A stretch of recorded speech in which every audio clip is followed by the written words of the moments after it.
Good evening and welcome to LAU, and thank you for taking the time to join us tonight for this lecture.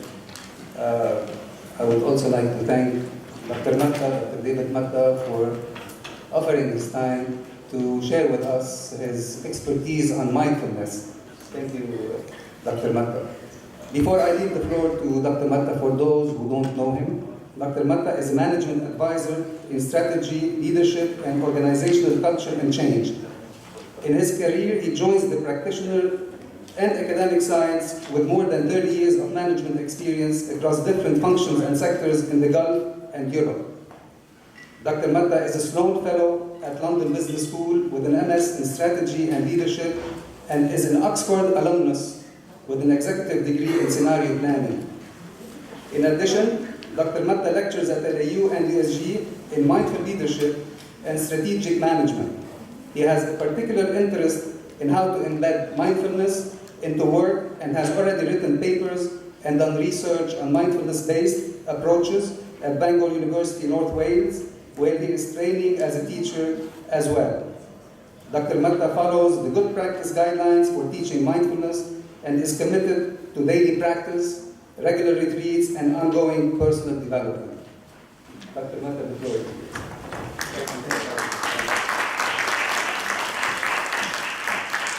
Thank you for having me.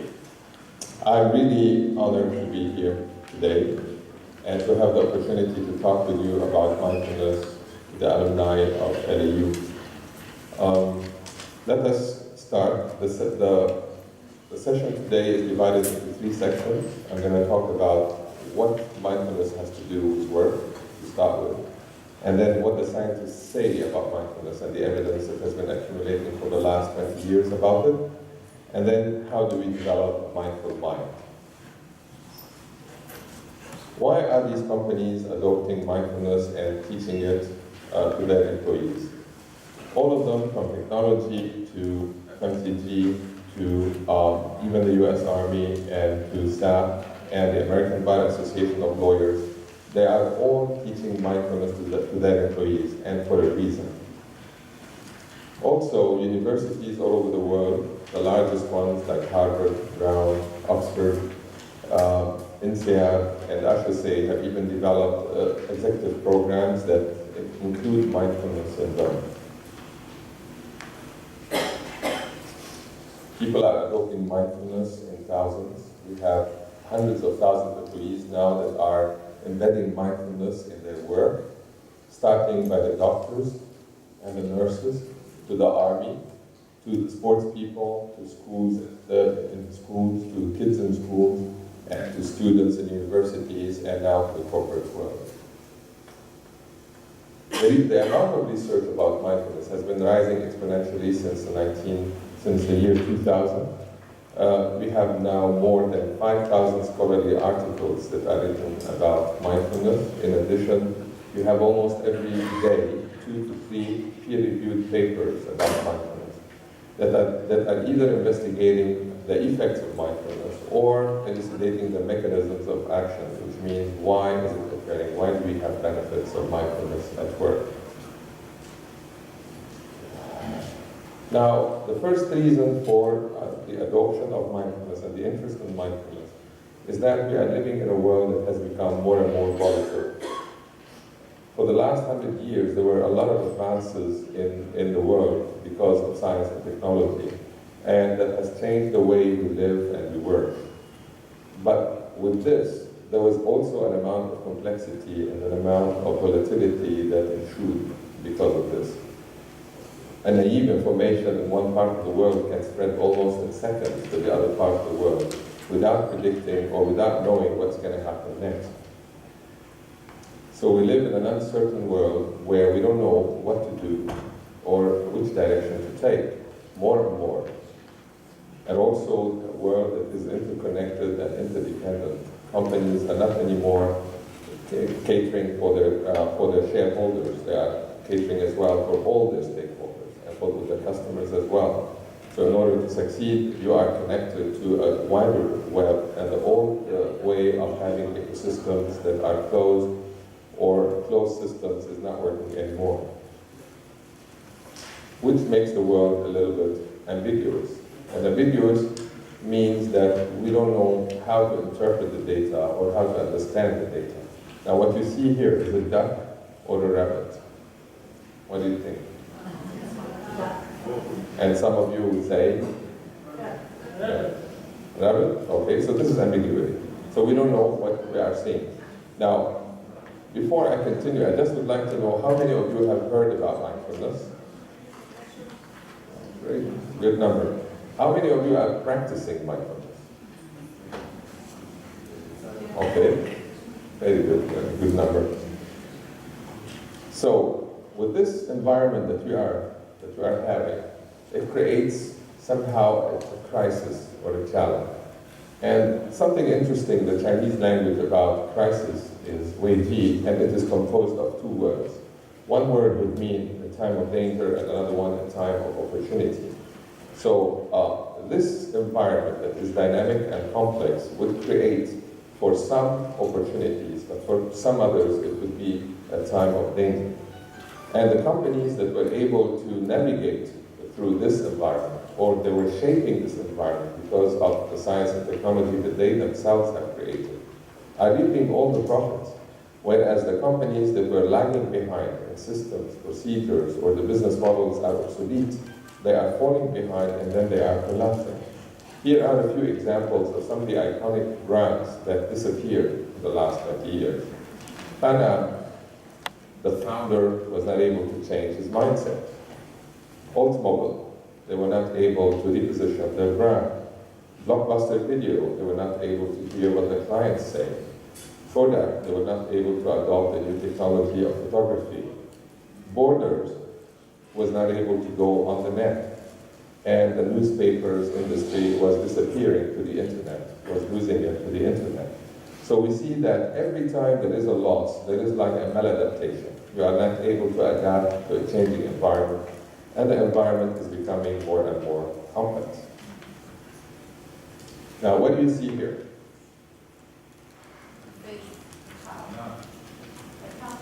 If you have seen a cow, because you have seen it somewhere before, or you have heard about it, we are very insightful. This is really a cow, okay? Now,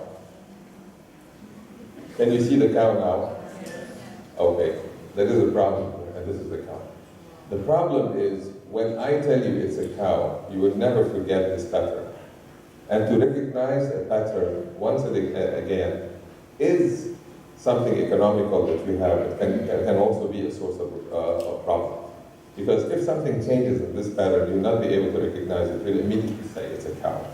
And this is when we are not able to see signals, because we have seen patterns that we're told it is a cow, or we recognize it as such. We're not able to change our mind or see the pattern differently after a while. So the new environment is creating a lot of havoc in our minds. Our minds are split. We are bombarded by hundreds of platforms of information. The challenge is larger to perform, and this is creating big problems that sometimes is isolating us from the others, and some other times our productivity, we are losing productivity over time. The other problem that we're facing is mind wandering. Mind wandering, the mind wanders more than 54% of the time, which means that we cannot stand still on an object without having another idea popping up. And the ideas can be about something in the future, or something in the past, or it can be any other idea besides the work we are engaged into. So the result, when we are not engaged in our work, is that we have less productivity, less focus, and less quality of work. So the new environment, this new dynamic and complex environment is creating a lot of challenge. And the question that I would ask you, do you think the amount of complexity and dynamism of the world is going to increase with time, or it's going to decrease? You agree it's going to increase. Now, do you think that the mental capacities is going to increase at the same rate, or it's going to stay the same, or it's going to go even backwards? Okay, so some of you, at least, it will remain the same. So you imagine if complexity and data and the world is becoming more dynamic and more complex, whereas our minds are staying the same. the gap of understanding will become larger and larger, and then we're not able to cope with something that we call stress. Stress is not only because of the overload of information, it's also because of the demands of our work. We are called to perform in this environment. We are called to produce results. And we are called to have a work-life balance. All of these are creating stress. And stress, according to the World Health Organization, is going to be the first, the health epidemic, or the worldwide epidemic of the 21st century. And you know, stress here, for example, in Lebanon, it's not recognized, but in other parts of the world, it became very important that it's considered as one of the ailments that insurance companies pay for. Stress symptoms or signs can be around 50, according to the American Institute of Stress. It can range from being physical ailments to mental performance to even more serious, clinical conditions. And the effect of stress on us is, first, we may be having more decreased dissatisfaction, depression, anxiety, slipping into bad habits, and even addictions, or eating more, disruptions in sleep patterns, and poorer health. These are all symptoms and signs of stress. Now, the effect of that on the task is that we are disengaged. Disengagement of the workforce in companies is becoming more and more. We are bored. There's decreased concentration and diminished clarity and creativity, productivity, and effectiveness. Another one will be that we'll be having less empathy when we are dealing with others, impatience and irritability and breakout of relationships. With the organization, there will be more absenteeism, dysfunctional teams, weak cultures, less innovation and productivity, higher employee turnover. And the environment will become insensitive to the wider needs of our environment, to sustainability, to our social and environmental, even political rights.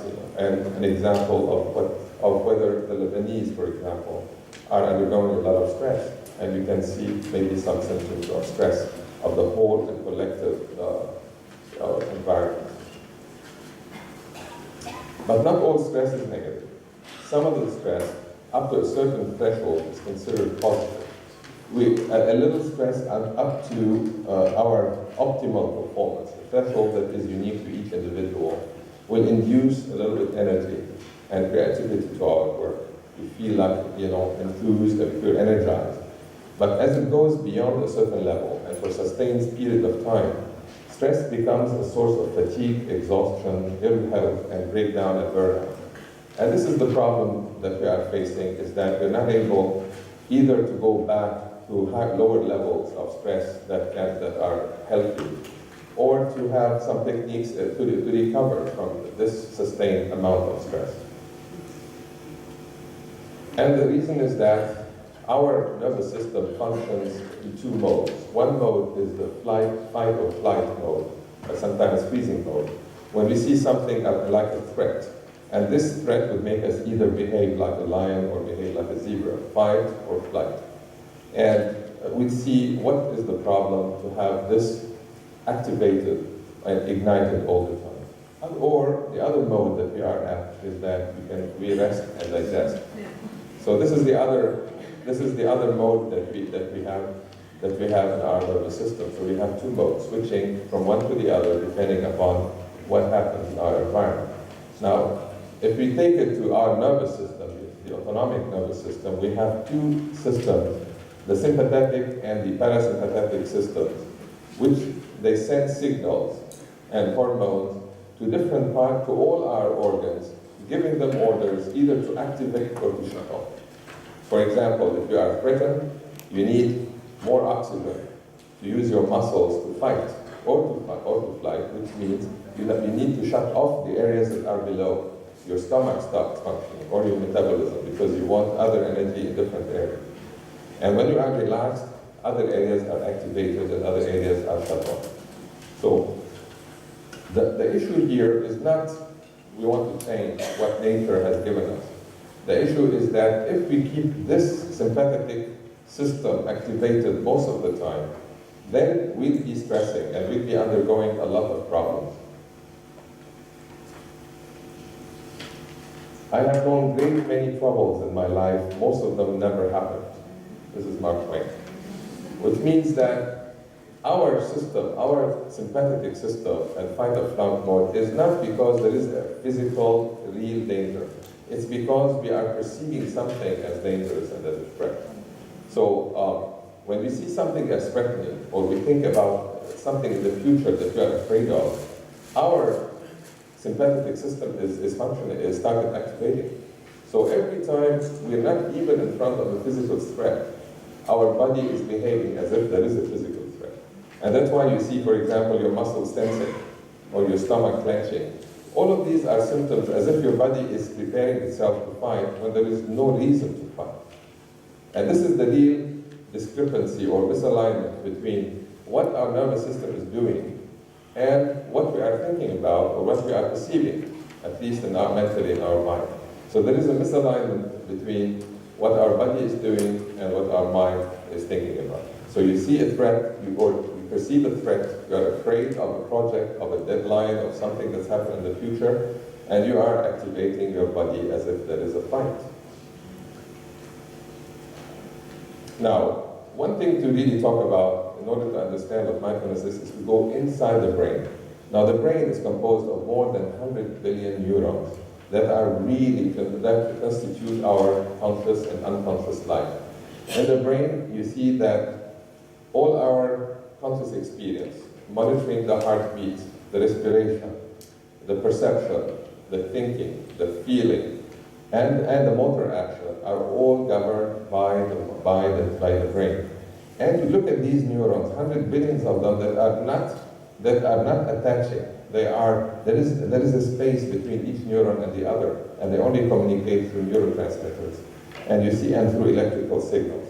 So imagine this web, this network. Is it more complex than the environment that is reaching higher and higher complexity? It is. And yet, this is something that can offer us also a lot of solutions of what we need to do. Two areas in the brain are of interest.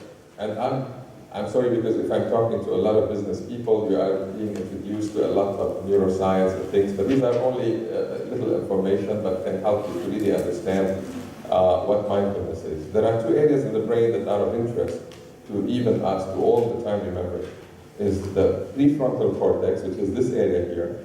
This is our thinking mind, our intelligence, our control system. They call it executive functions, and you are executive. So you imagine, this is our executive function. And in the middle of the brain, it's the limbic region. The limbic region is our emotional center. It's where you have the amygdala, the thalamus, and all other areas that have to do something with emotions. And emotions, basically, they function on either attraction or repulsion, on either like wanting a reward or running away from some fear and getting angry because of it. So you see the middle of your brain is emotion, and the frontal of your brain is your thinking. And there is an area that connects these two. Okay? Now, mindfulness. Here comes the picture of mindfulness. Mindfulness is a concept that arose in the Eastern traditions, in India or in China many years ago. But in my view, and after reading a lot about it and writing an article about the Eastern roots of mindfulness in Eastern traditions, it is as old as humanity. And the reason is that what differentiates us from animals is not only that we are living entities. We are living, for example, any animal is living and we are living. And we as animals share something that we are always looking for: food, shelter, and procreation. And you can say sex. But what differentiates us from animals is that we know that we are looking for food, shelter, and sex. They don't know. They just act accordingly. By knowing that we are looking for this and that, we develop what we call meta-awareness. And any living sentient being has awareness to function. They are aware, they are awake, they perform as if they are awake. However, they are not aware that they are awake. This meta-awareness is actually what is mindfulness, and we will see its relevance to mindfulness and to the practices that we're going to talk about. So we are aware of being aware, and this is what mindfulness is. And when we talk about that, we'll see that in Hinduism, Buddhism, Confucianism, and Taoism, there were techniques to really help meditators to develop this and to help them reach maybe higher states of consciousness. But also in our traditions, like in Sufism or even the monastic tradition of Christianity, they have techniques of how to develop this meta-awareness, this higher level of awareness, to see yourself acting, this witnessing or this observation of what you do.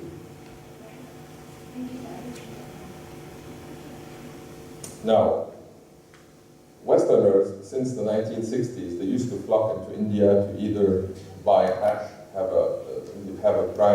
like a free life, or study the meditative techniques of the East. One of them was Gan Kabat-Zinn, that in the 70s traveled to India and took the mindfulness element, which is the psychological element of meta-awareness, along with one quality which is non-judgment, took it out of Buddhism and brought it to the laboratory in the US at MIT.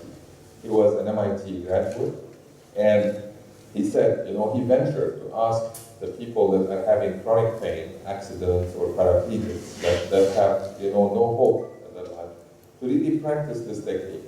And he was given at the University of Massachusetts, a place where he can gather all of these people. And by gathering them, he found that this technique helped them a lot. And they reported alleviated pain, they reported also alleviated anxiety. Some of them were even cancer patients. And some of them were victims of accidents. And so, because of this success, he developed what is called the MBSR program, the mindfulness-based stress reduction program. It was picked up in 2002 by this gentleman, Mark Williams, that was inspired by cognitive behavioral therapy. He developed a little bit of a variation of the first program, where he introduced some cognitive elements, and he created a program that was equally successful to treat depressions, especially recurrent depressions. And by doing that, he found that patients that are given this technique of mindfulness were able to really let go of the prescription drug of depression. And to the extent that there were, after that, some research done at the university at Oxford by Willem Kuyken and John Teasdale and some other professors, they really documented and brought the evidence that mindfulness is at least as effective as antidepressants, to the extent that it was adopted by NICE and by the NHS in the UK. And now it's prescribed to patients with recurrent depressions. They give them the alternative to either practice mindfulness or to take an antidepressant. Now, when they take it from its context of Eastern traditions, they need to operationalize it in the lab. They need to really identify how they can make mindfulness prone to research. And this is one of the definitions that helped them really do the research, done by Gan Kabat-Zinn. Mindfulness is a special awareness that arises through paying attention on purpose, in the present moment, and non-judgmentally. I'm going to deconstruct this definition in the next slide. And it is applied to perception, to feelings, to thoughts, to urges and actions, and self-awareness. This is the present moment. Present moment is something awake and aliveness. So every time we are in front now, that we are sitting here, if we are awake, we feel our presence in this room, this is what we call a present awareness. And present awareness is essential because most of the time our minds are either on a time travel, we're either traveling to the past or traveling to the future. Our thoughts, if you analyze them, they are either dwelling over something that happened before, or they are planning to something that is happening in the future. They are not standstill in the present. And there is again, a misalignment between our body that is present here and our mind that is somewhere else. And this again, misalignment is the misalignment that we spoke about in the environment. The organization is somewhere, and its environment is somewhere else. They are taken by something, and what's happening is totally differently. So every time there is a lack of integration or a lack of coupling between our inner and outer, we start having problems. So to be present is to anchor your mind to the present and to a little bit let go of thoughts that are of the past and thoughts that are in the future. The second quality is paying attention. And paying attention in mindfulness is really focusing, after you come to the present, is to focus on what's happening right now, not what will happen tomorrow, not what happened yesterday. What is happening right now? And the first time we talk about mindfulness to people, really it's something strange because they became a little bit somehow alienated to living in the present because all their minds are all the time, running on time travel, and they do not know what the present is. They consider it as if it's, elusive, it has no meaning. I'm just planning for the future. But when you see this archer, for example, focusing on getting a target, she has to be exactly aiming at it without really having this thinking about the past nor about the future. So you just focus on what's happening.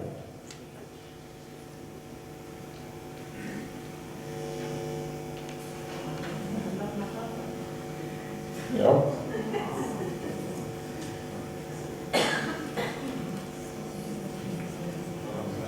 So to be in the present is really to be focused on something that you are doing right now and you want to do skillfully, not on something that you want to do later.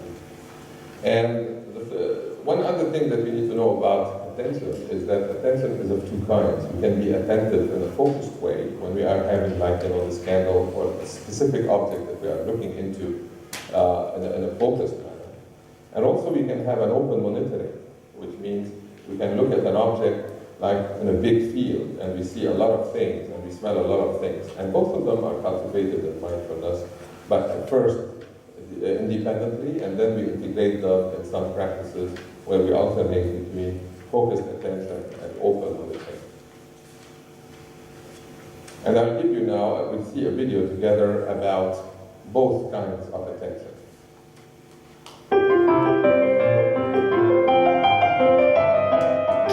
Somebody in this room murdered Lord Smythe, who, at precisely 3:34 this afternoon, was brutally bludgeoned to death with a blunt instrument. I want each of you to tell me your whereabouts at precisely the time that this dastardly deed took place. I was polishing the brass in the master bedroom. I was buttering his lordship's scones below stairs, sir. I was planting my petunias in the potting shed. Constable, arrest Lady Smythe. But how did you know? Madam, as any horticulturist will tell you, one does not plant petunias until May is out. Take her away. Sorry, madam. It's just a matter of observation.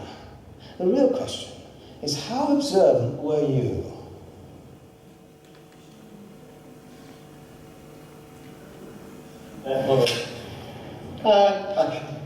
Clearly, somebody in this room murdered Lord Smythe, who, at precisely 3:34 this afternoon, was brutally bludgeoned to death with a blunt instrument. I want each of you to tell me your whereabouts at precisely the time that this dastardly deed took place.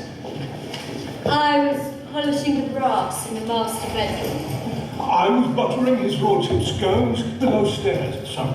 But I was planting my petunias in the potting shed. Constable, arrest Lady Smythe.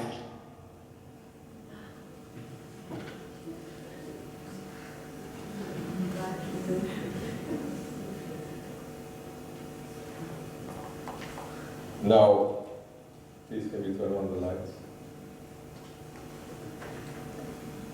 So, what do you think? And this is what's happening in organizations and in our private lives, is that we really miss a lot of cues. If we are over-obsessed or thinking about one topic at a time, a lot of other cues you miss out. And the problem is that when you miss these cues, what happens?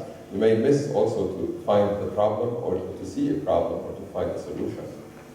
So how can we develop a little bit of this open awareness, this open monitoring, and at the same time, a lot of focus on one issue at a time? Which comes now the attitude. The attitude, the first attitude that John Kabat-Zinn spoke about is non-judgment. Because we are prone to a lot of biases. Maybe some of you have heard about behavioral economics, or you know about the cognitive biases that occur. There are how many? Tens or hundreds of biases. There are many, many. And cognitive biases happen because it's like, anyway, it's a fault in judgment. we are not able to really judge properly, and we are not able many times to see properly. And because of judgment. And judgment is that we are predisposed to look at things, as we said, the cow, we see it, or we see the pattern, now we recognize the cow as a cow, so we cannot see it otherwise.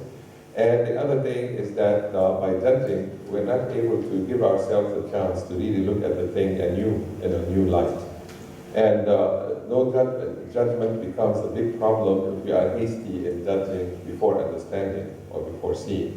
Because judgment, if we have predisposed to judge something, we miss the cues. We miss many times the cues. And we also misinterpret the cues. So how to withhold judgment while you are studying a situation is really a scientific approach. And you know scientists, they really are good scientists and researchers. They withhold their judgment, even if the results of their research is not what they wanted it. They do not go to the confirmation bias and just confirm whatever they are thinking about. So this no judgment is important, but also it's important for emotional reasons and relationship reasons. Because as Mother Teresa said, if you judge people, you have no time to love them. Because if you judge, it means it's finished. You lost.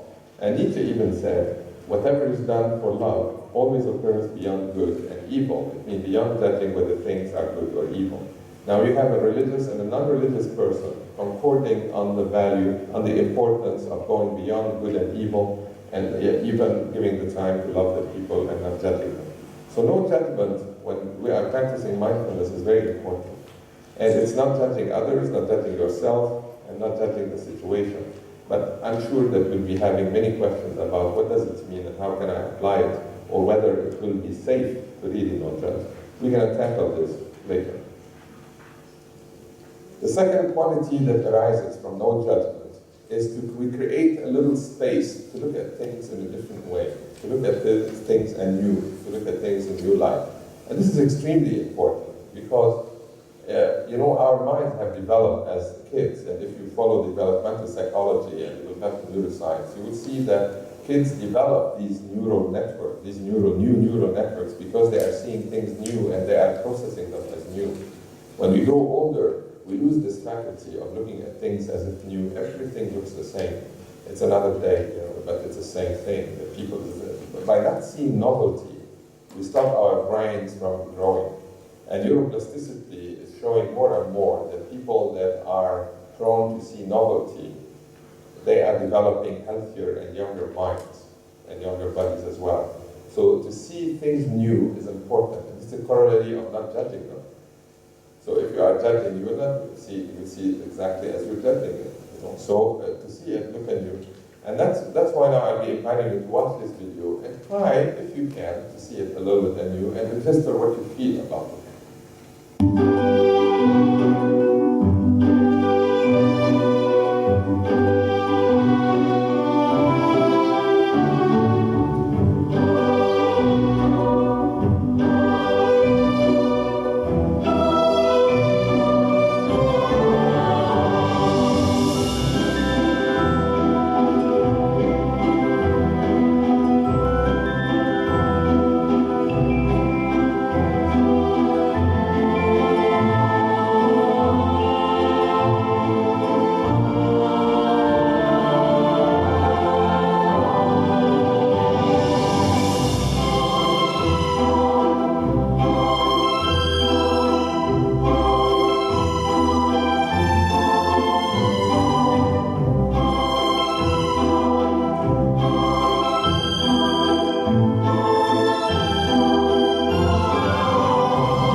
Now, if I ask you, what did you feel, or what's your experience of this video, of this clip? Growth? Peace. Peace?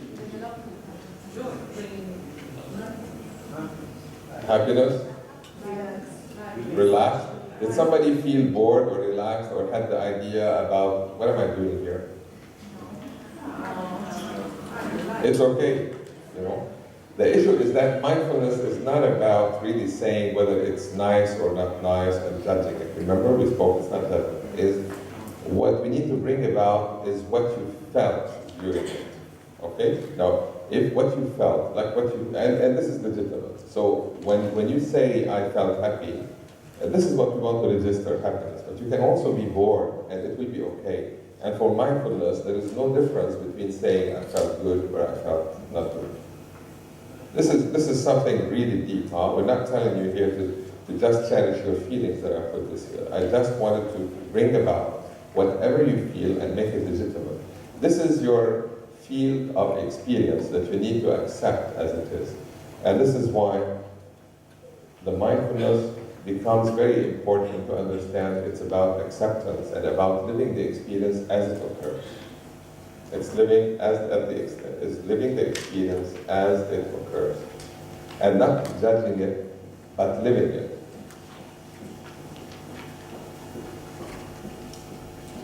Now, what happens when we develop mindfulness? Now, let's recapitulate a little bit. So mindfulness is about being in the present moment. The present moment is putting attention. And when we put attention on what's happening in the experience, we experience that something without putting judgment on it. Okay, so these are the three major principles. And what happens is that we develop resources in attention.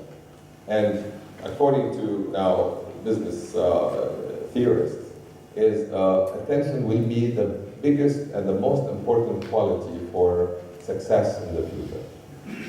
And how do we develop attention? By moving our mind from past and future and putting it in what's happening. And so the first thing we develop when we practice mindfulness is attention stability. Attention stability means that our mind wandering that is coming from inside us, mind wandering happens from us, becomes less. So every time our mind wanders, we bring our mind back to the present. And this increases the attention stability that we have. And this is an important quality if you want to succeed. The second is attention control. Like, supposedly we are working in an office and somebody interrupts us. You know, nurses are interrupted maybe 10 times an hour, or 10 to 15 times now. So these interruptions, distraction coming from outside, also has a bearing on our attention.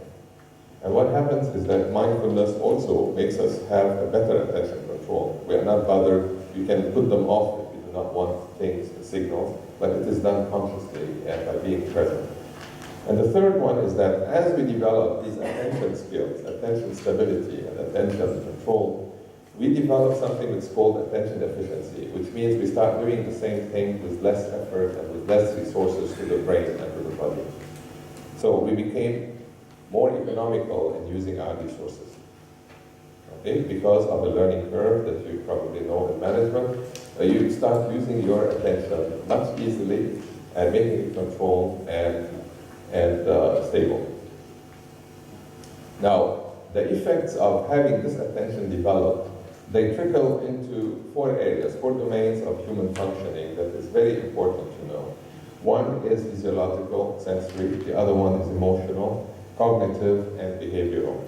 Now, the physiological sensory is that our body starts behaving differently. They start growing. The neuroplasticity to the brain we talked about.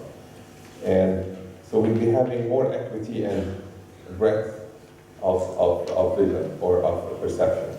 Let's say when you've seen the video, and if you are in a proper frame of mind, you start looking at the flowers and seeing them probably in a more acute way.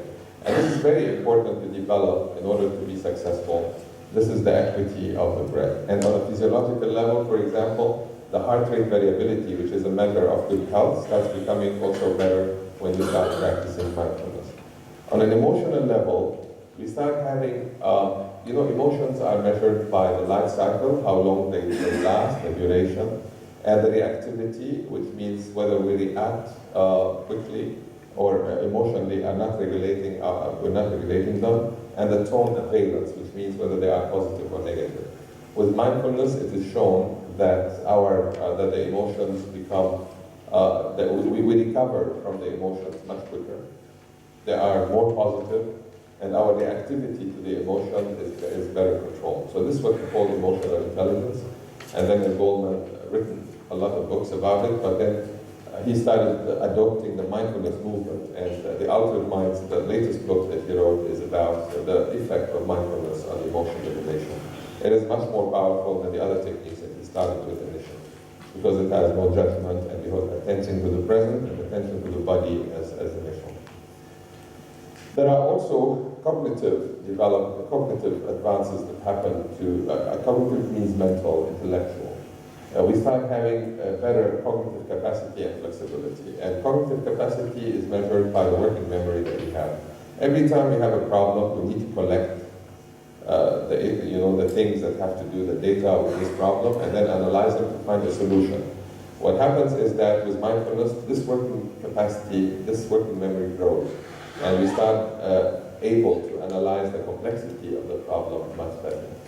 And cognitive flexibility is we start developing what we call divergent thinking. Divergent thinking is a way of looking at things not like a group thing. We start developing in an original way. So it creates more creativity, and it creates also the capacity for problem solving, because we started having a fluid intelligence and more flexibility in our thinking. And of course, the behavior changes. The behavior, we start having reduced automaticity and self-regulation. We catch ourselves being automatic. Whether we are automatic, we start becoming less, doing things in an automatic manner, and self-regulation, which means we can recover from things. We regulate our actions based on our values or our principles or what we want to do holistically, rather than by just being pushed to do it. And that's why, like Justin Brewer is a famous doctor about addiction, smoking, and other things. And he found a lot of improvement when you practice mindfulness and its effect on these things. What happens to the brain? I showed you the brain before. In fMRI, I don't know whether you know about it, the MRI where we put people in this and we see their brains. They kind of put two people and told one person, they told them, please relax, or not one sample of people, they told them to relax. And the other one, they told them, we want you to look at these pictures, but do not judge. Without judgment, just look neutral. And they showed them all types of images. And the differential effects, there's a difference. Mindfulness is not about relaxation. So it's not relaxation technique. It's looking without judgment. And they found that the areas of the brain are different. They function differently. And even for a few minutes of, they call it mindfulness induction, people were able to perform better and be resilient. For example, the US Army, they put them under different tasks that are very difficult, and see when they have this attitude of mindfulness, what happens to their behavior and to their body. And I found that the prefrontal cortex becomes thicker. So hurrah, our thinking mind and executive functions, they start growing. We start growing gray cells, in this part. And we know as we grow older, our memory becomes less, so we're not able to analyze problems, so mindfulness develops this area. The other thing, the amygdala starts to shrink. And the amygdala, as I showed you in the previous slide, it's in the middle of the head, and it's in the area of the limbic system. And it has to do with emotions. So which means our emotions that are exacerbated by anger or by rejection becomes less. And the connectivity between the areas works in our favor. The connectivity between the central brain and the periphery, they work in our favor. Sometimes the brain, the executive skills will tell this area to shut off, and sometimes it will activate it. And this is a study, these are only 2 studies, but there are more studies about the same effects. So what happens for the person if they practice mindfulness for a sustained period of time? On a personal level, they will have reduced stress, resilience, more creativity, improved emotional intelligence, and more work-life balance. And this happens automatically. You don't give them tips, you don't give them courses. You don't tell them, do this, do that, I will give you the tips. You just do the technique of mindfulness, and then these things start growing from inside. And employee performance. They start having higher productivity, less absenteeism and job burnout, more work engagement, and better team spirit. They start working with each other much better. And the organization open outcomes, these are not as researched as the previous 2. So you have plenty of research on employee well-being, a little bit less research on the brief performance in work setting, and even less in the organization as a whole. But the body of evidence is growing day after day, and people are now studying the effect of mindfulness on agility, innovation, execution capabilities, ethics, and sustainability. Now, I will be talking more in the next lecture about the effect of mindfulness on organizations and teams. But one thing is important due to this environment, because we've grown very complex, is that we're not talking anymore about efficiency in organizations. This is obsolete, or efficiency does not work anymore. What works is agility, the capability to move fast from one state to the other.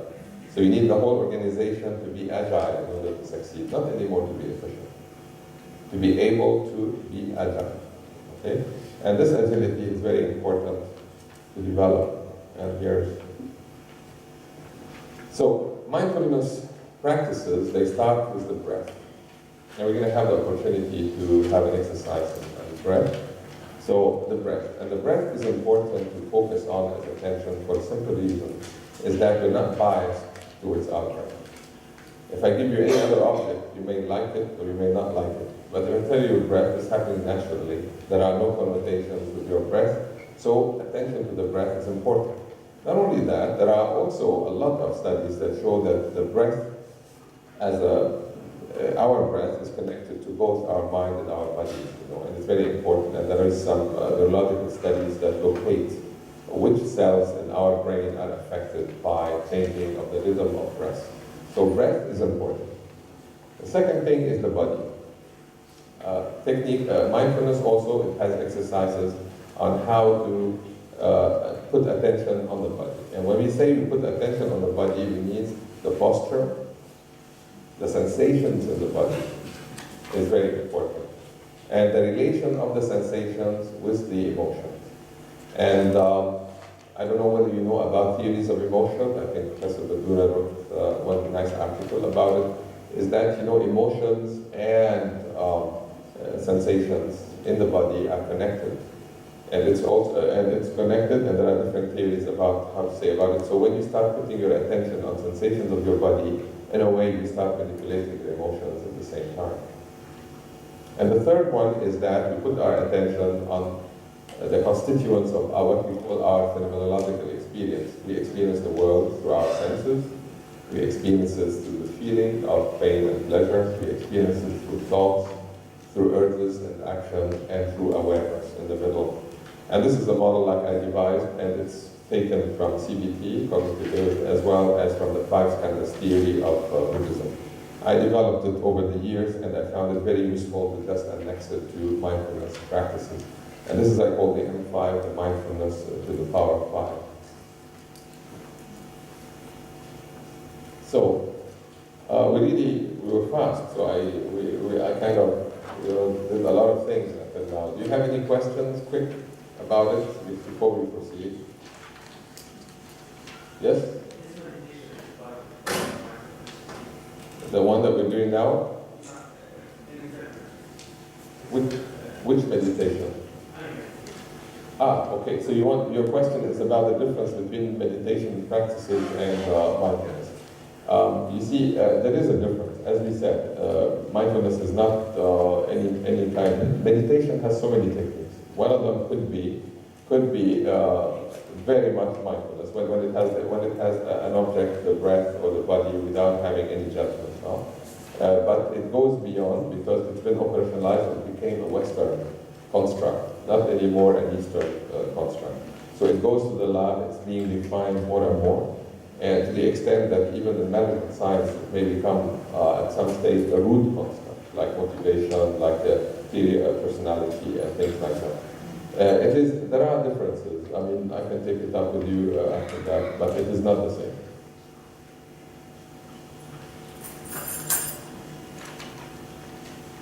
Okay, so as we said, mindfulness has, engages the mind, the body, and the breath all the time. And in this particular exercise, a 5-minute mindful breathing exercise, you're going to sit comfortably, feel the contact, just giving you instructions before we do it, and feel the contact of the body with the floor and the chair.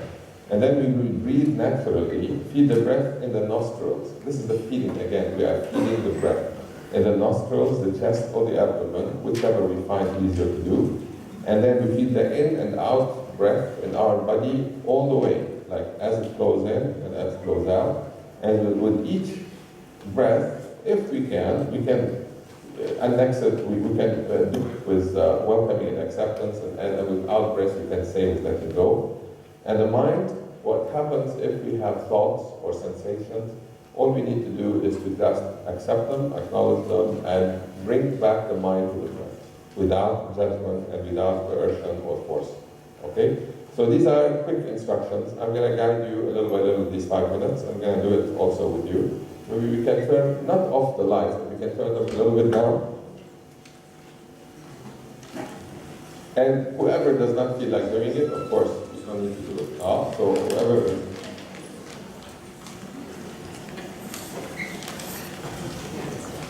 Can you hear me here? Okay. So we sit in a comfortable position. Our back is a little bit straight, so we don't lean back on the chair, we just lean a little bit forward in order to be relaxed. Our feet well grounded on the floor. Our hands either in our lap or on our knees. We either close our eyes or we close them half closed if you don't want to close them all. We feel the whole body. The shoulders are relaxed. The head is high. If we can, a little smile on our lips doesn't harm.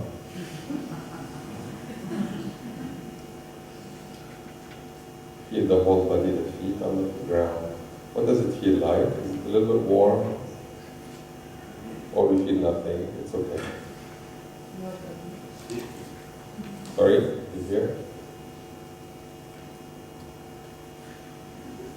We take a breath in and a breath out.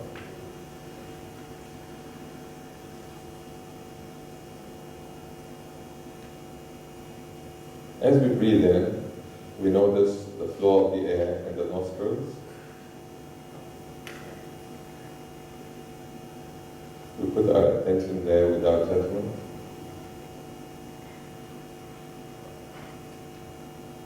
In and out. We breathe naturally, we don't force our breath. Breathe in, breathe out. If we feel our mind getting off into thoughts or into sensations, we acknowledge it, we accept it without judgment.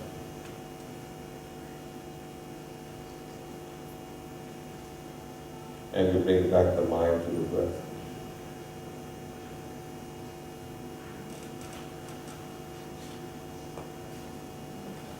Svira, in, out.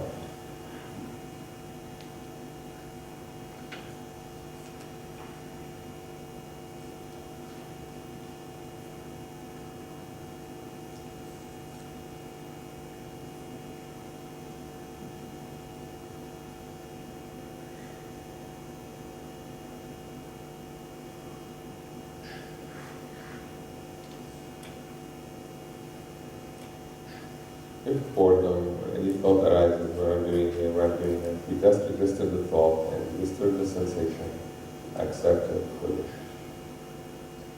The purpose of the exercise is to develop attention.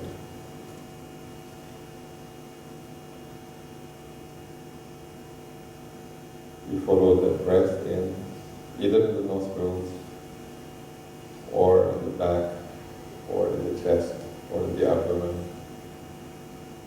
The abdomen rising and falling.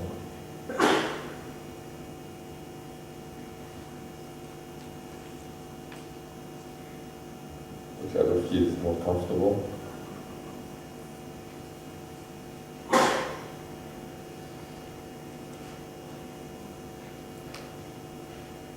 Breathe in, accept. Breathe out, let go.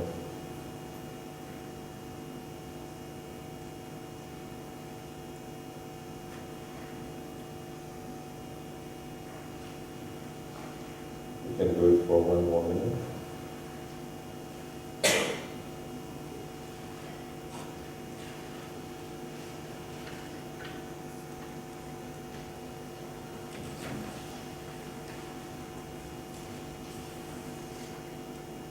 Keep our focus on the breath, on the sensation of the breath in the nostrils, or in the chest, or in the abdomen.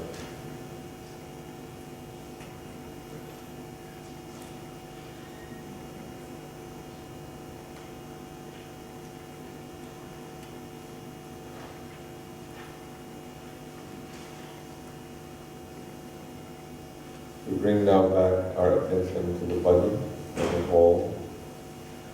The whole body breathes in, the whole body breathes out.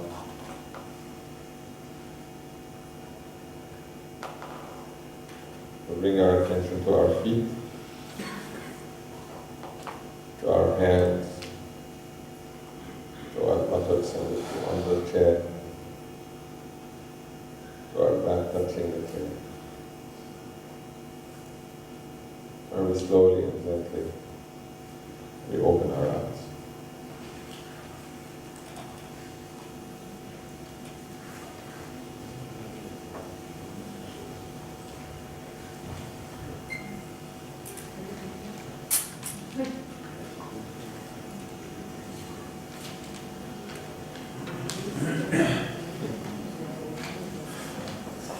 Does anybody has comments or any thoughts or any feelings that arose during this simple exercise? Sorry? Okay, you felt that the chair was not comfortable. Okay. No judgment. Yes? Yes? I'd say. You felt relaxed a little bit? Okay.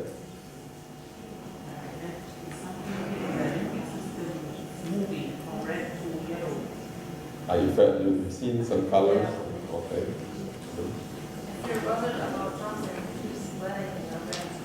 So you have thoughts arising? Okay. Quite natural.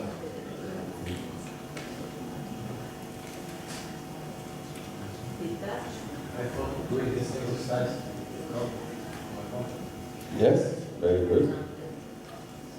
Okay, we can teach them. Yes?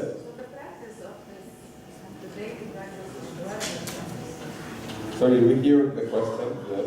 The daily practice of this, or whatever practice, does it push the dwelling away? Does it push the? The dwelling of thoughts away?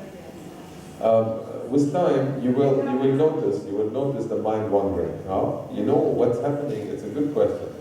And it was also like studied in the brain. What happens when our mind wanders? Let's say you are focusing on one object, and then it wanders. It wanders without your permission, right? The mind wanders without asking you, I want to wander. It just goes.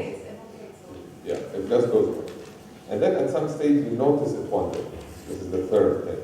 So your mind is fixed, it wanders. So step number 2. Step number 3, you notice that it wanders. Step number 4, you bring it back. So there are 4 stages of mind wandering, and there are 4 areas in the brain that are lit in each stage. Okay?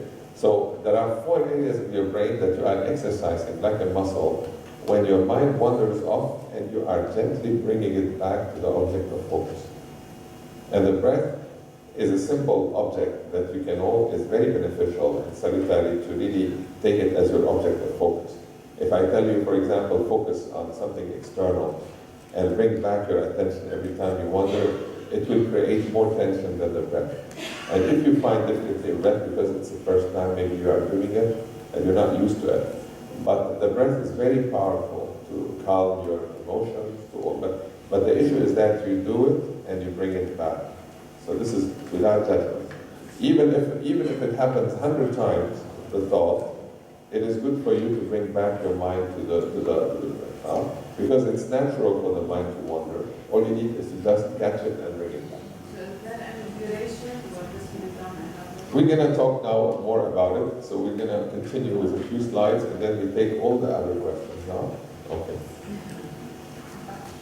So now, for a corporate world, one of the exercises that are very beneficial is to start using mindfulness when you are talking or looking at each other at work. And mindful listening, for example, is very powerful because every time we are talking with somebody, we are missing really what they are saying. We're not hearing what they're saying. And mindfulness encourages you to give attention and respect the person you are talking to. And be mindful. Like be mindful of your breath, be mindful of your feeling, and listen to the person. And there are exercises of how you develop active listening. We call it mindful listening, which would make you much more popular and successful at work. And personally, I used it because I was a very poor listener. I was like the doer, the guy that was always managing and planning for everybody. And then when you start really putting a little attention on this quality of listening, active listening to others, you start really making things move much better. And also looking. Sometimes even with this new beginner's mind, if you look at the person without the luggage of how you see them before, there will be another way to rediscover the person. So mindful looking is important. And then at some stage when you become proficient in mindfulness, when you start talking, also you are mindful as you are talking in action. Because mindful is easier to develop when static, when you are looking, when you are just watching something that is not moving or you're not moving. But when you start moving, there is mindful movement. And you can gain proficiency also in it after a while. And I will leave you with 5 tips of advice that I think that are very important. One of them is you can always catch yourself during the day when you are, for example, engaged in an activity. Is it automatic, or you can rewire it or reconfigure it anew? So notice the activity you're engaged in. You can also catch your judging mind. We said that we bring our thoughts to the present, of the past and the future. This was one good thing that we developed. But the second thing is that every time you're judging others or yourself or a situation, if you just relax the judgment, relax it a little bit, saying, I just want to put some distance with this judgment and see what happens. If you are experimental, you will see a lot of progress by just relaxing the judging mind. The third one is you feel more. Mindfulness helps you connect with your body. Because many times, like mental ailments and physiological, is that we don't feel our bodies. We live in the brain. We live conceptually. We live in the rational mind. We don't give attention to the physical body and to the other senses. And this like obliterated way of living, just with living in the mind, everything, like in any problem, we just see how we can solve it, and we use our mind to solve it. We don't use our body intelligence to solve it.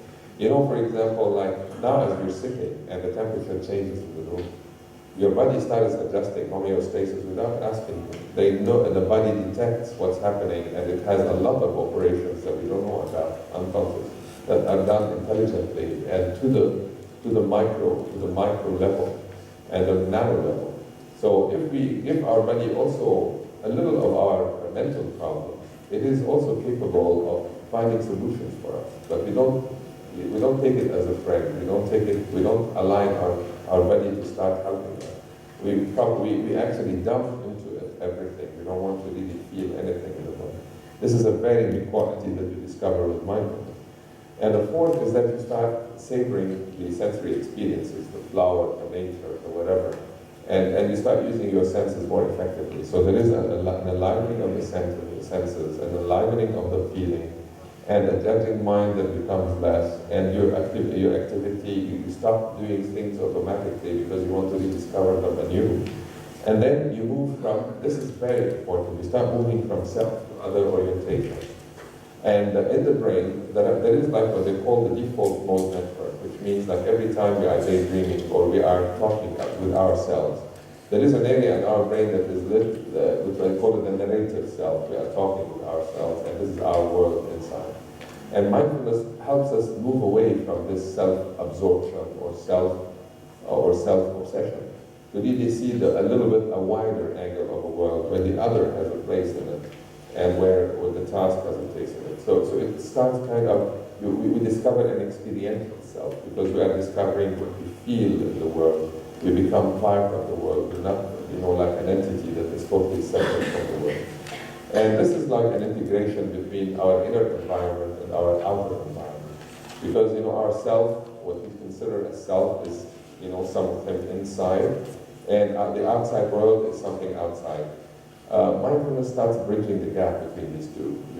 As you are experiencing the world, you don't know the boundaries between you and the other without arriving at the psychotic or at the abnormal level of depersonalization.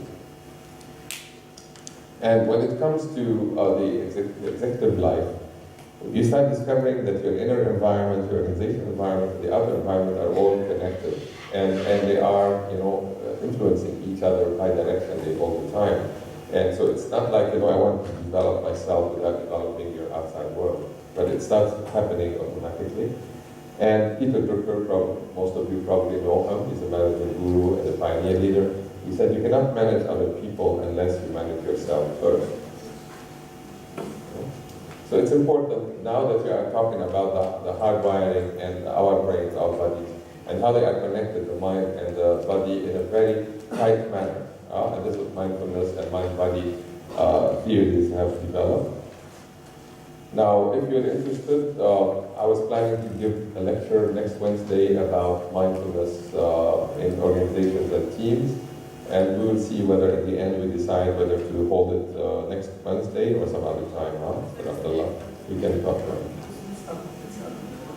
If you feel we are ready for another lecture next week, we are ready. Yes, but on Thursday. On Thursday. On Thursday. I'm leaving on Thursday. I'm continuing my mindfulness research. I'm sorry. On Wednesday I'm gonna, because I gave such a lecture to the medical school of LAU last Saturday. There were 20 doctors and we spoke about the mindful team leadership. And it went fine. I mean, the feedback was excellent. So maybe we can give it to you as well, where we talk about how we apply mindfulness to business settings, our team development, and also organization. Yeah, is it okay next Wednesday? Fine. Oh. And there will be no new people, so you may hear, I will start maybe for the last 15 minutes talking about the same. So maybe the others did not missed the first lecture. Huh? And the lecture will be in the School of Business in the ED. Okay, that's good. Lecture hall in the business building 903. Very good, because you see here myself, my team, my organization. This is like a trilogy we would like to really develop and understand how mindfulness is effective. Now, in order to help you, I developed last week my first website. And this is about Mindful Lebanon. And you can just check it, mindfullebanon.com. Okay, it has this exercise that we did, the mindful breathing on it. It is registered so you can listen to my voice again. And probably practice it and give us feedback next week if you want. Sure. And it has some publications, some of the papers that I've written a paper about smoking and mindfulness, and about mind and the brain that in the journal of the Lebanese Association of Cognitive Behavioral Therapy. So you can, I don't have them there, but at least I point to them and point to the events that are occurring. Now, these are some references for if you are interested in finding more about the research about mindfulness. And I will leave you with a sentence that is extremely important for you not to forget.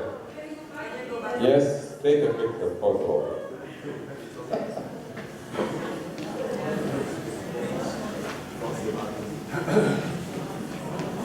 Yeah, okay. And then, when we spoke about this difficult environment, right? The difficult environment, you don't want to change yourself. You want to adapt to it, and you want to navigate through it. And that's why we say you can't stop the waves, but you can learn to surf. Okay? So this is a real mindfulness message. We are learning to surf. I think this is catastrophe living in Jean Kabat-Zinn. He said, people are trying all the time to change, things rather than learn how to maneuver through things, And this is the new environment, so it's not a matter of changing, it's a matter of being agile and move, skillfully. But if you do not attend to the present, you're not able to really see what's going on, Thank you.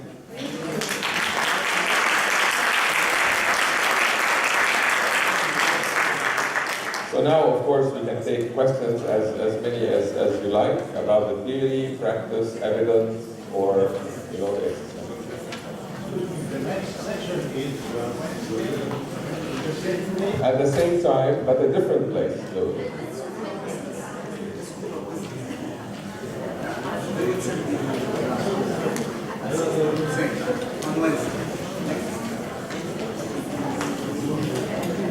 Okay, Yes? my question is, where do the thoughts come from? Sorry, yes. Thoughts, where do they come from? Oh, it's a big question that for which I don't have an answer.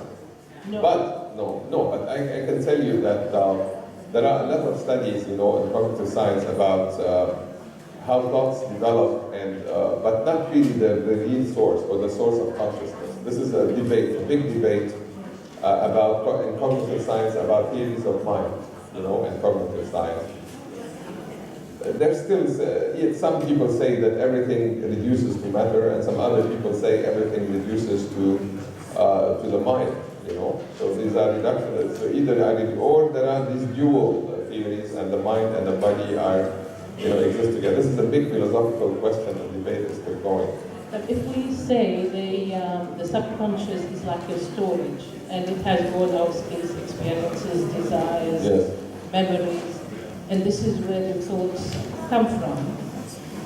And then there's another level for the geniuses, those who have an aha moment, and they come up with some unusual idea. It comes from the universal consciousness.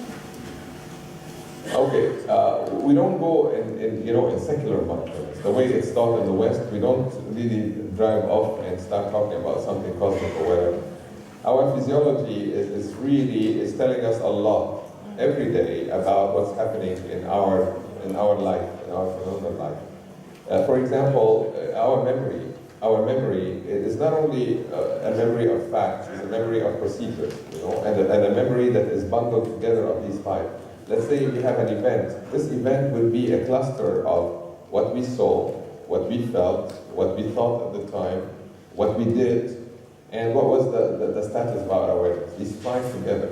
So you imagine when a similar situation like a cow pattern appears, the memories, this memory, the cluster of all of these things that happened before come all together, and they affect.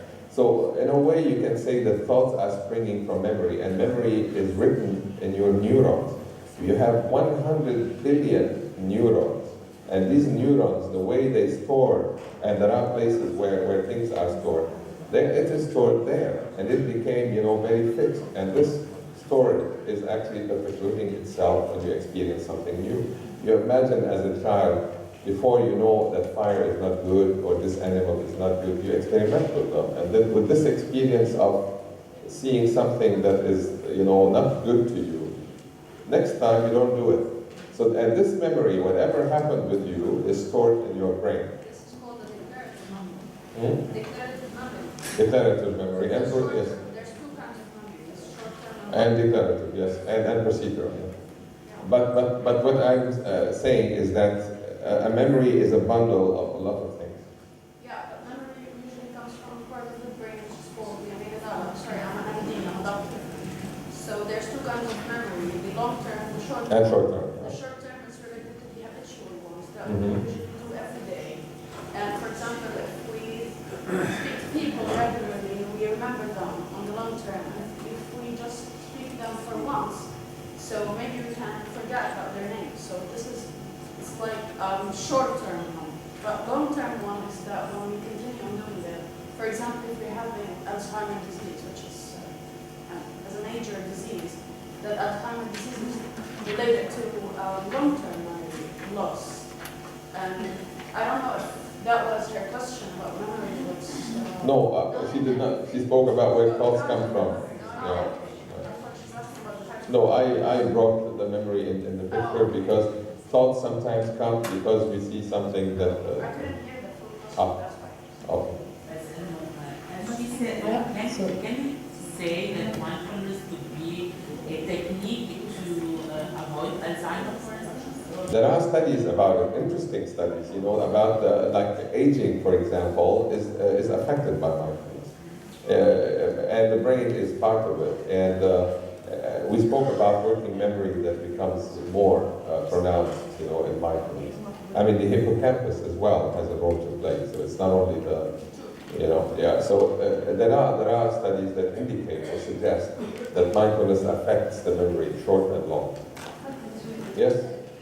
You said that you are using mindfulness to treat depression, and especially recurrent depression. Yes. And we know, I'm a physician, but I'm not a psychiatrist. Yes. I'm going to tell you that depression is a very well-defined disease, okay? And we know that it's going to become, in a few years, it's #1 killing disease, outpassing cancer and cardiovascular diseases. You know that? Yeah. And we know it's due to imbalance of an enzyme in the brain. It's called serotonin. And most of the medication that the antidepressant that we're using, they're increasing the reuptake of serotonin in the brain, especially in the brain receptors. So how is your method going to treat such a severe disease? Yes, excellent question. Because there are papers, research papers, about the uptake of serotonin with mindfulness. It happens just because of the technique. You already mentioned that how is depression? I don't know all the details, but I would refer you to the studies with Tang et al. that indicate that how this mechanism is effective in mindfulness. Because like you know the structural changes that we see in the brain, I mean, how do you expect that new gray cells are developed in the brain and the connectome becomes a little bit more pronounced in case of mindfulness?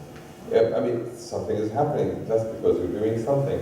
Like for example, you know, when you, it's like a muscle. You use it a little bit more, then it starts affecting your brain, vice versa. You know, the taxi drivers, for example, they have a certain area in their brain that is more pronounced than others because they need to memorize streets and things that, you know, and there are studies indicating that.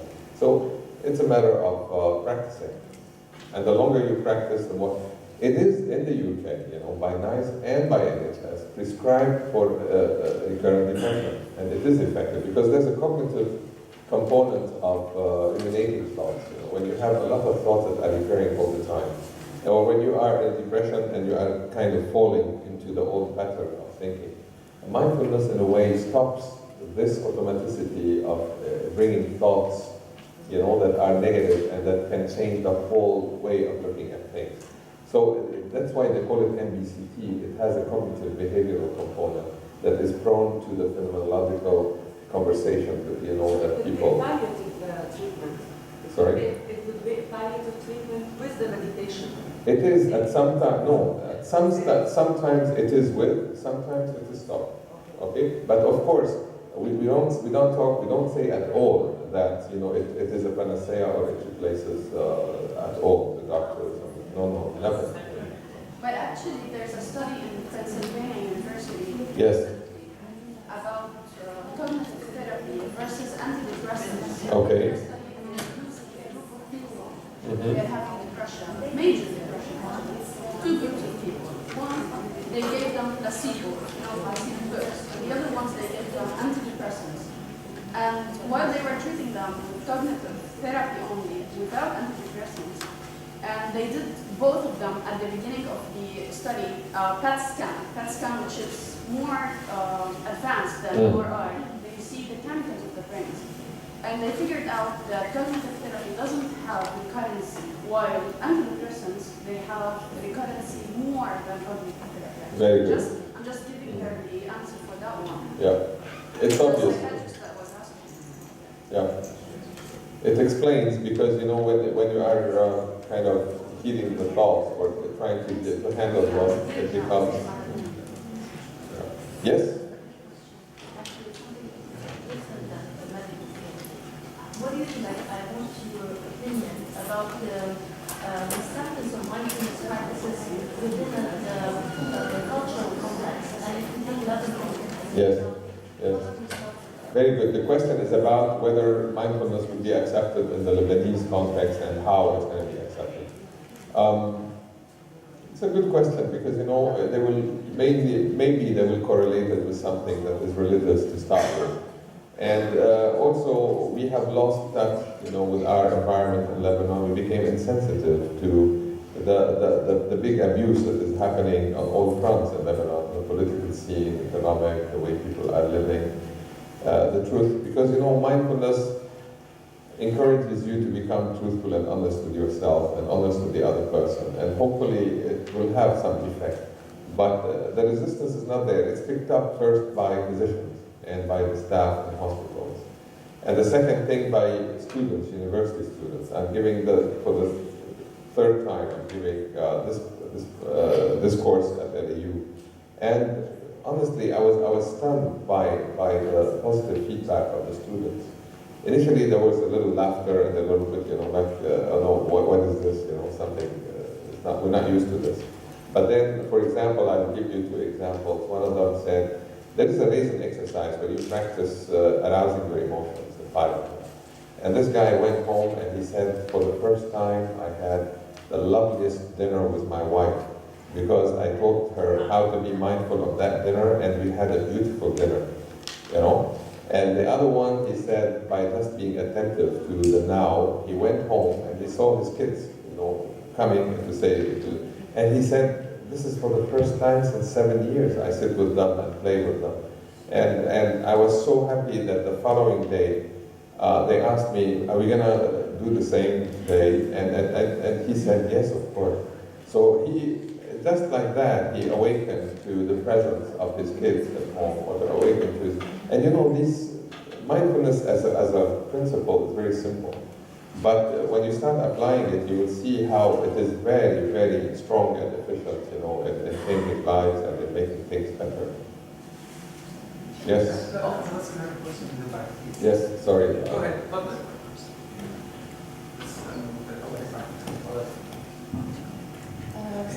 Going back to the core idea that we should put our judgments aside.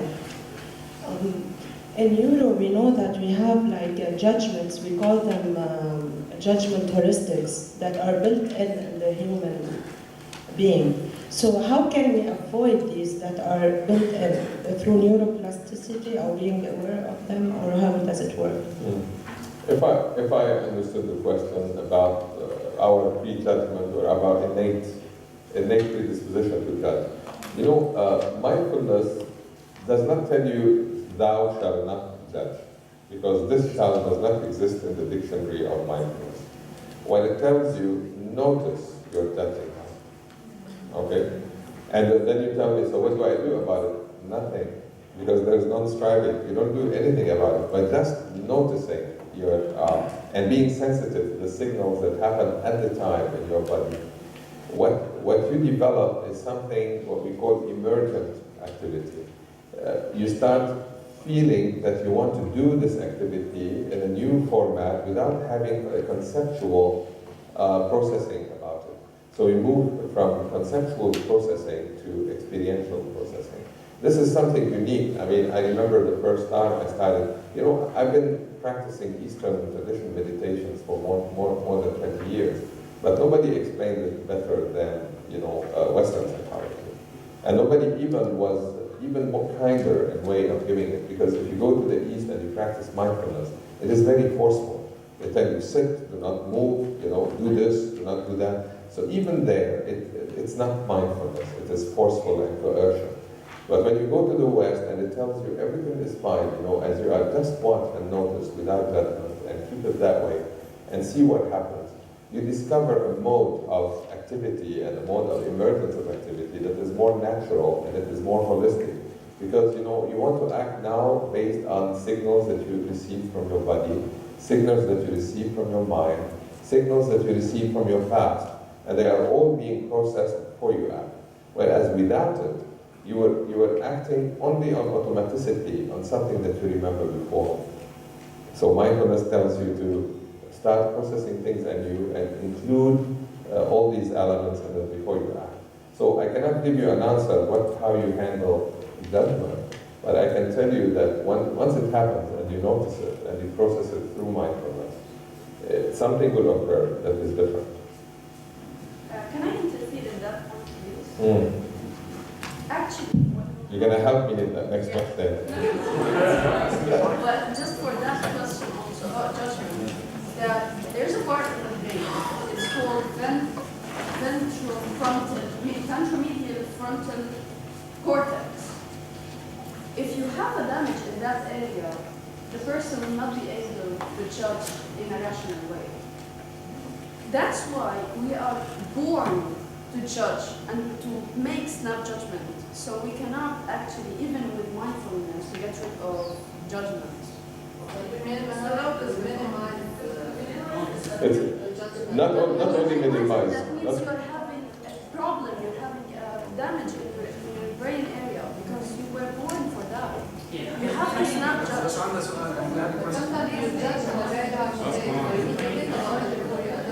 Okay. Yes? I have two questions. Yes. First of all, how can we become masters of mindfulness? How can we? Become masters. I mean, what are the techniques? How do you go to courses or something? Very good. That's a good question. Can you fly? No, but let me tell you, there are measures, psychometric tests for mindfulness, okay? So there are two kinds of mindfulness. One is called state mindfulness, that, for example, when we did this exercise of breathing, you entered into a state of mindfulness. But this state of mindfulness is not part of, at least for some of you, is not part of their regular way of doing it, So this is called state mindfulness.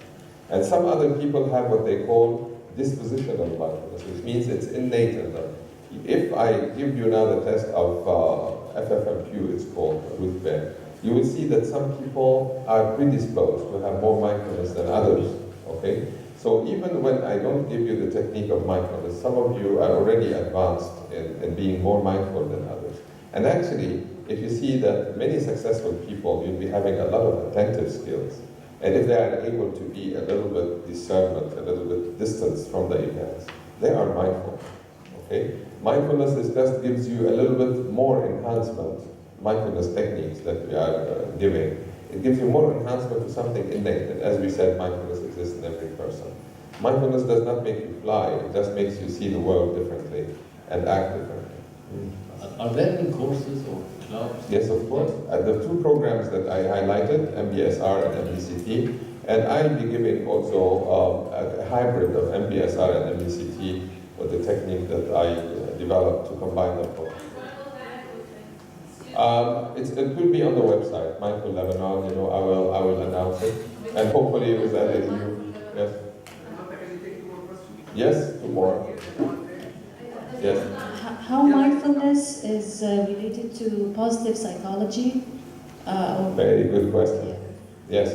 Well, I mean, they are related like cousins, but they are not the same.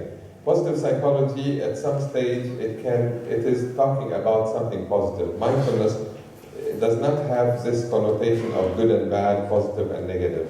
It wants you to live the world as is. So even the negative things that happen in your life, if you live with them and go through them, this is what mindfulness is. You get to go beyond the fluctuations and the things that are happening in your nervous system all the time. And this is what we call meta-awareness, or what we call reperceiving, are two qualities that are well researched, and they give you an edge over anything. It's not like, I want my life to be positive and I want to succeed. You go beyond these things without undermining the importance of success and of positivity. But you don't overreact, neither to negative nor to positive. Just one more question, please. Yes?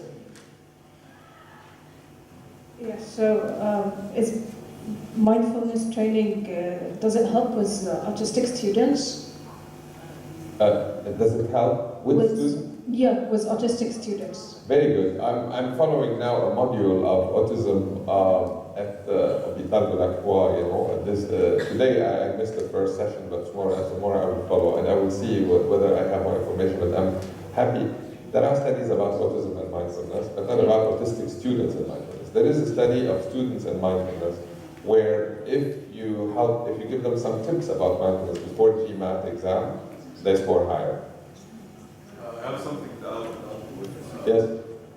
I'm a tutor and I have a student that has autism. I've been trying to practice with him for a couple of months. No meditation, but just focusing on his breath. And I'm seeing the progress. I haven't done any research, it's just out of my own experience, because I personally have been practicing meditation and mindfulness.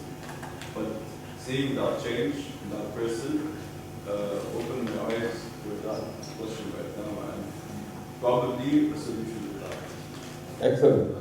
I'm willing to really join hands and do something in Lebanon when it comes to research. But I just want to tell you one last thing, which would temper our enthusiasm for mindfulness. You know, mindfulness has to be taught properly, so the proper teacher, proper teaching, and proper student has to be there. But it is not prescribed for everybody. There are a few people that are close to being psychotic or something, or having problems with the vision of their bodies where it is not prescribed. And also the aspect of community that you are practicing and you're able to inquire in a group format about it is also important. So it is not, so we have to not be careful too much, but we have to understand that we do not want to overblow, what it is and what it is not. It is developing. There's more and more evidence about its usefulness, but it has to be given properly, not in spas and not by people that follow one-day training. I've been for the last 2 years following day in, day out, research and studies about it by world-renowned masters of mindfulness. And every time I discover, how little I know compared to what they have gathered so far. And we continue. One last question, please. Yes, one last.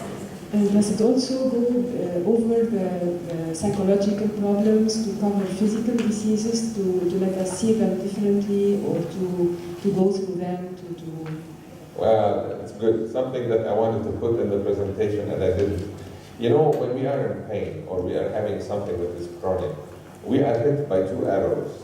And this is taken from Buddhism. The first arrow is the physical ailment of the physical body and the physical pain that we may be having, true physical pain. And the second one is the psychological pain that is occurring at the same time. The psychological and emotional drain that we feel because of the physical pain. So what happens is that mindfulness at least it takes out the emotional and the psychological component from the physical pain.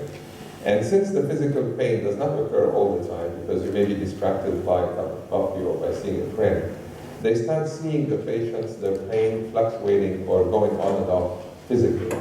And since it doesn't have the connotation of psychological and emotional, they are relieved a lot of their pain by just seeing the fluctuating effect and as well as removing the second arrow of emotional and mental that goes with it. Thank you very much. Thank you.